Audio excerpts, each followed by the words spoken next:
5 April 2024 శుక్రవారం. ఈరోజు శుక్రవారం కాబట్టి ముకుంద పుణాలవంతే చన్నం సహస్రవక్తారం పరగం అనే స్తోత్రాన్ని జపం చేసుకోవాలి 27 సార్లు. అలాగే ఈరోజు ధనిష్ట నక్షత్రం కాబట్టి బుధగ్రహానికి సంబంధించిన ధరణి గర్భ సంపుతం దిశ సమప్రభం కుమారం శక్తి తమ్మంగళం ప్రణామం అనే స్తోత్రాన్ని 27 సార్లు జపం చేసుకోవడం ద్వారా బుధగ్రహ దోషాలు తొలుగుతాయి. ముఖ్యంగా ఈరోజు లక్ష్మీవారం, లక్ష్మీదేవికి చాలా ప్రీతికరమైన రోజు.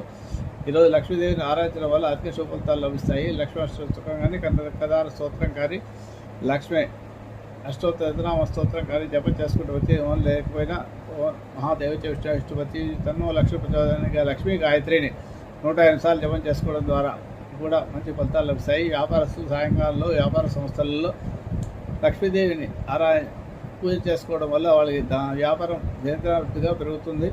లక్ష్మీదేవి అనుగ్రహంతో మంచి వ్యాపారం వృద్ధిలోకి వస్తుంది. ఇక